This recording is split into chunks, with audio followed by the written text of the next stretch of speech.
Om Swastiastu. Halo Semeton Gema Bali, kembali lagi bersama saya Devi.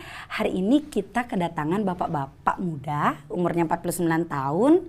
Nah, bapak ini karirnya sungguh hebat di TNI Angkatan Laut. Pangkatnya sudah Laksamana pertama. Ini bisa dikatakan setara dengan Jenderal Bintang 1. Penasaran bukan dengan bapaknya?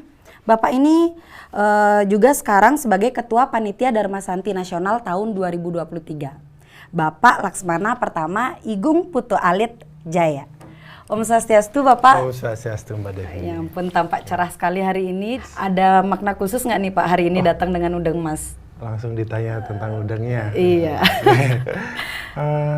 Ya saya berprinsip apa yang kita gunakan di tubuh kita itu memiliki makna. Salah satunya udang, ya. Karena di kepala kita ini adalah tempat kita berpikir, ya. Ini sarana kita berpikir, sehingga saya mengambil filosofi ini, menggunakan udang emas ini, menginginkan, mengharapkan pikiran-pikiran yang ada di otak atau di diri saya sendiri ini merupakan pikiran-pikiran yang emas. Ya. Itu filosofinya. Siap. Seperti makna udang pada umumnya, tapi ini karena ada warna emasnya, jadi lebih dalam lagi maknanya. Tapi Pak, sebelum jauh lagi pertanyaan saya sebenarnya penasaran nih Pak. Kenapa sih nama Bapak itu Igung Putu Alit Laksmana Putra Igung gitu? Saya baru pertama kali dengar. Karena biasanya kalau orang Bali itu kan anak agung atau Gusti Agung gitu. Mungkin bisa dijelasin nggak Pak? Panjang ceritanya ini. Wah. Panjang sekali. Kebetulan saya sendiri lahir di Denpasar. Ya. Tapi orang tua saya aslinya di Tabanan, di Timpag. Berarti numpang lahir aja Denpasar nih Pak? Enggak sih ya, memang tanah kelahiran Bali juga. Iya, siap. Saya aslinya Tabanan, di Angligan, di Timpag. Angligan. Di mana orang tua saya juga, Gusti dan kakak saya semua menggunakan nama itu. Menarik memang, nama saya beda sendiri. Saudara-saudara tiang ini kan sama semua. Ada ceritanya di mana saat saya sekolah, kebetulan wali kelas itu memang sering mendengar saya dipanggil Gung. Kemudian nama waktu awal pendaftaran sekolah itu disingkat IG atau pendeknya gitu lah. Kemudian guru wali nanya, ini Gong ya? Gitu. Ya Bu, gitu aja. Jadi waktu masih kelas 1 kita nggak tahu nih ya. Karena memang panggilan kecil saya Gong. Di kampung saya di Angligan itu panggilan Gong gitu. Pidan mantuk Gong. Ya memang begitu. Jadi kita kebiasaan itu yang membuat saya ya gitu. Jadi tapi ini menjadi khusus buat saya memang pemberian baik orang tua dan juga guru gitu. Saya berterima kasih. Jadi rezeki ya Pak jadi ya rezeki, sampai sekarang. Dan ini dipertahankan sampai anak juga Pak? Nama Gung ini? Ya, kebetulan saya karena sudah diberikan nama ini, artinya saya gunakan yang sebaik-baiknya. Pasti nama itu memiliki makna. Sehingga saya juga turunkan kepada generasi saya. Tadi bercerita soal di sekolah, Bapak udah dipanggil Gung nih. Berarti sekolah Bapak di Tabanan juga? Sekolah saya kebetulan di Denpasar. Dari SD sampai SMA di Denpasar? Sampai SMA. Sampai SMA di Denpasar. Oh berarti bukan numpang lahir aja di Denpasar, sampai sekolah juga di Denpasar. Tapi pasti ada hal-hal yang berkesan gitu Pak di sekolah. Bisa diceritain nggak hal yang paling berkesan yang paling Bapak ingat sampai sekarang? Kalau di sekolah saya di SD Sumuh. Di Denpasar ya. Itu di SD 12 Daupuri. Oh iya, tahu saya. Yang berkesan di sana, saya memang suka fisik ya. Jadi kalau kegiatan pelajaran olahraga itu, saya selalu nggak mau kalah. Jadi larinya paling kencang, mengelilingi sawah itu. Dulu masih sawah di sana. Jiwa kompetisinya itu ya. Iya. Saya nggak mau kalah, larinya paling depan. Gitu. Itu sampai SMP juga masih ada juga SMP, sampai SMA pun saya kegiatan di SMA. Saya di SMP SMP 2 di Tulang Ampiang, SMP 2 Denpasar. Oh iya, oke. Kemudian SMA 2 Denpasar juga. SMA 2 Denpasar. Memang saya kegiatan fisik rata-rata. Sampai di SMA. Ikut atletik itu Pak? Saya ikut atletik, ikut kegiatan. Saya senangnya alam, cinta alam. Makanya saya selalu mengusung Trihita Karana itu. Ini juga menjadi tema Dharma Santi. Betul sekali. Luar biasa sekali Pak. Ini apa namanya Pak? Karena Bapak sering ikut latihan fisik, apakah ini juga yang menjadi cita-cita Bapak untuk menjadi seorang tentara Pak? Cita-cita waktu itu saya tidak spesifik ya cita-cita. Hanya memang karena fisik saya ya lumayan terlatih. Ada ajakan dari teman waktu di SMA 2. Bukan dari keluarga gitu Pak? Enggak, keluarga saya tidak ada yang wah, menarik sekali. Tentara. Keluarga saya dari keturunan di kampung tidak ada petani. Aji saya pegawai negeri, Kejaksaan Negeri Denpasar, beliau almarhum. Di Kejaksaan Negeri Denpasar karena beliau di Jalan Sudirman itu, sehingga saya mencari sekolah yang dekat dengan kantor orang tua. Jadi SMA 2 itu. Dan di sana ada tawaran untuk ayo ikut, karena namanya kita sudah kelas 3 SMA pasti ada ajakan-ajakan, tawaran. Waktu itu ada banyak tawaran sekolah macam-macam, ada dari STAN, waktu itu Telkom gitu ya. Kemudian juga yang lainnya banyak, sehingga mana yang brosur yang menarik itulah yang saya ikuti ya. Yang menarik waktu itu tahun 89 ada brosur Akabri yang menarik. Jadi saya coba itu. Sehingga berpetualang dan merantau saya. Merantaunya kemana Pak? Waktu itu ikut seleksi sampai di Magelang dan keterima. Luar biasa sekali. Nah sekarang Bapak udah bergelut nih di tentara sampai tahun ini. Kira-kira apa sih hal yang paling menantang Pak selama Bapak berkarir? Udah berapa tahun jadinya Pak berkarir? Saya sudah 26 tahun. Wah, sejak tahun seumuran aku Pak. 95. Berarti kelahiran 97. 97. Saya lulusnya 95 dari Akabri ya. Bidang profesi saya di laut. Pelaut. Seperti Popeye. Seperti Popeye kalau teman-teman sempetan tahu. Ini apa sih sepanjang karir Bapak hal yang paling menantang nih selama 26 tahun karir Bapak ini?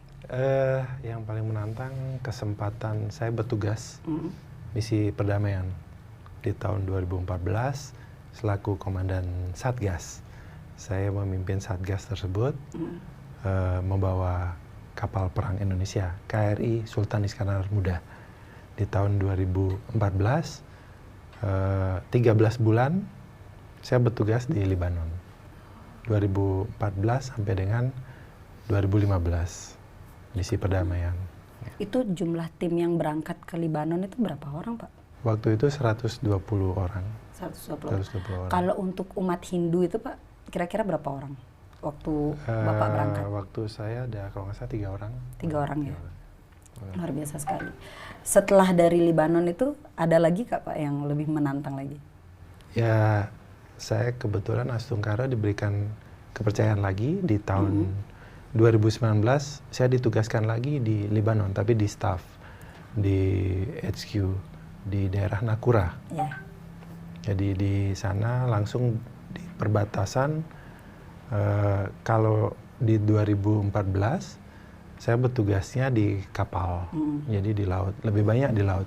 Di 2019-nya sampai dengan 2020 setahun 5 bulan saya di sana karena di akhir tahunnya di bulan Desember itu COVID. Jadi harusnya misi saya selesai, saya diperpanjang sampai Agustus. Harusnya selesai di bulan Aprilnya, diperpanjang sampai bulan Agustus, tepatnya di tanggal 6 Agustus baru saya kembali. Itu langsung bertugas di Jakarta? Langsung di Jakarta selama 6 bulan. Cukup padat kesibukannya Pak ya, ternyata di luar Bali ini lagi banyak kesibukannya. Nah karena ini kesibukannya banyak di luar Bali Pak, kita tahu Bali ini banyak banget adatnya. Apakah Bapak masih terikat adat itu di Bali Pak? Iya tentunya di tanah leluhur saya, Yeah. tanah leluhur saya masih mengikuti adat istiadat di sana, di mana masih saya tercatat dalam sebagai warga di Banjar Angligan, di Tabanan. Saya memang bertugas di luar, tapi saya tidak melepas kawitan saya di sana. Luar biasa sekali nih. Berarti urusan adat itu masih tetap Masih Bapak tetap, jalan? ya kalau saya tetap mengikuti sampai hal-hal yang bersifat gotong royong, yang bisa saya hadiri, saya hadiri. Kalau memang saya tidak bisa hadiri, tentunya ada konsekuensi yang memang harus kita laksanakan selaku umat. Ngomong-ngomong Pak, kan ini lagi ada upacara Betara Turun Kabeh nih Pak. Ada rencana pulang ke Bali nggak Pak? Terkait dengan kesibukan, nanti tentunya saya akan melihat. Kalau memang ada waktu yang memungkinkan, saya akan bisa hadir. Termasuk juga kesibukan selain kedinasan saya, ada kesibukan saya di kepanitiaan Dharma Santi ini juga memang menuntut saya harus bagaimana bisa mengatur waktu itu. Ya luar biasa sekali nih, aduh sibuk banget Bapaknya. Selain tugas kedinasan, ada juga ngayah untuk umat, yaitu melalui Dharma Santi. Nah, kalau kita berbicara soal Bali lagi nih Pak, kira-kira bagaimana sih Bapak melihat kondisi Bali saat ini? Saya mengikuti beberapa perkembangan selalu ya di media tentang Bali. Memang setelah pasca COVID itu memang terjadi stuck ya. Banyak bidang pariwisata yang terhenti. Tentunya saya juga melihat keluarga saya, juga saudara-saudara saya yang bergelut di bidang pariwisata juga memang mengalami kendala, ya banyak keterpurukan, bisa dikatakan begitu. Tapi setelah COVID berlalu, semoga ini juga saya lihat perkembangannya luar biasa, mulai bangkit lagi dan juga sudah bergerak lagi, dan semoga cepat meningkat lagi ya, tentunya. Oke.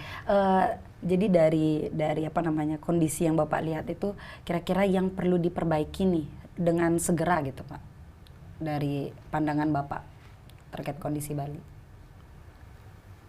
Tentunya itu sudah ada program pemerintah ya tentunya. Ya, kalau saya melihat bagaimana kita bisa sama-sama, kalau menurut saya sama-sama saling bergandengan tangan tentunya. Karena kalau misalnya dari sisi pemerintah saja sendiri, dari masyarakat berbeda, dari masyarakat sendiri, pemerintah berbeda, ini tentu ya kita akan sulit untuk bisa bangkit bersama. Tentunya harus memang gotong royong. Kita bisa saling mendengar, bisa saling memahami. Oh apa sih permasalahan yang kita bisa selesaikan, dibantu di sini juga seperti apa. Kan di Bali dulu itu saya sering di eranya muda-mudi ikut sangkep di Banjar, ikut sangkep.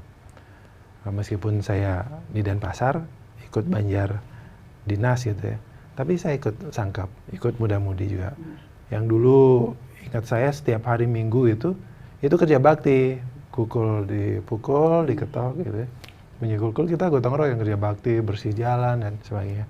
Gotong royong itu yang saat ini ya saya lihat sudah di kota-kota ya, Denpasar sudah berkurang. Tapi di tempat saya masih kampung. PAUM juga kita membahas sesuatu itu, menyelesaikan permasalahan secara diskusi, secara rapat juga. Itu juga masih terlaksana dan masih bagus menurut saya. Keren banget nih solusinya Pak. Ada niatan nggak jadi gubernur dengan solusi kayak gini? Aduh.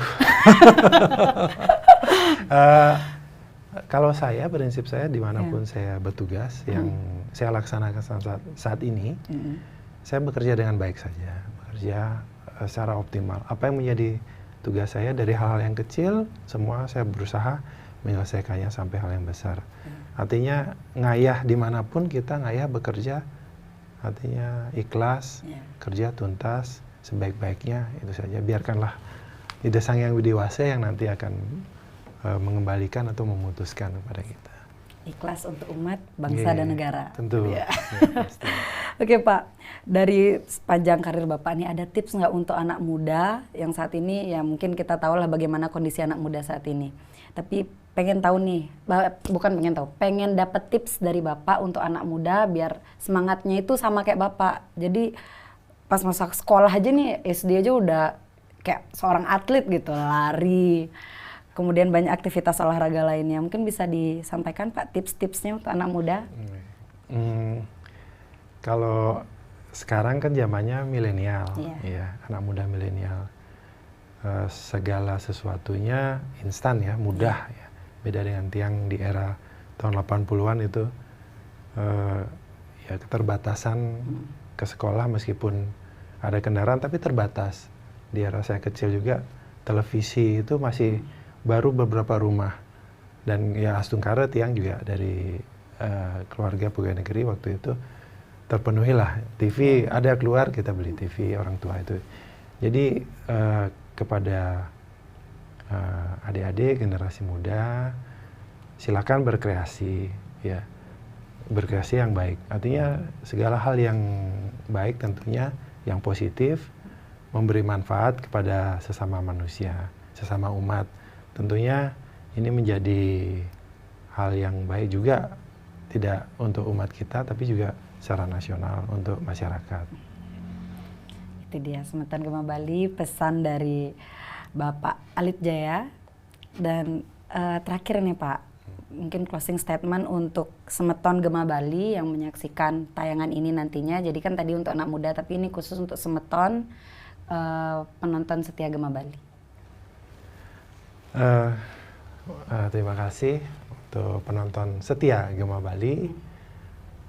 Tiang dalam hal ini selaku Ketua Panitia Dharma Santi Nyepi Nasional, perayaan Hari Suci Nyepi tahun Saka 1945, tahun 2023 Masehi, mengajak seluruh umat untuk bisa bersama-sama mensukseskan Dharma Santi Nasional. Dan juga tentunya tiang mohon doa dari seluruh umat dari manapun berada.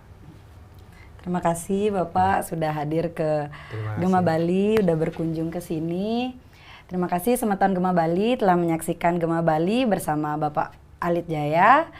Jangan lupa untuk like, comment, and subscribe. Mungkin kalau ada pertanyaan yang masih teman-teman penasaran, Semeton penasaran, silakan tulis di kolom komentar. Jangan lupa dibagikan ya. Tiang tutup dengan para mesanti, Om Santi Santi Santi Om.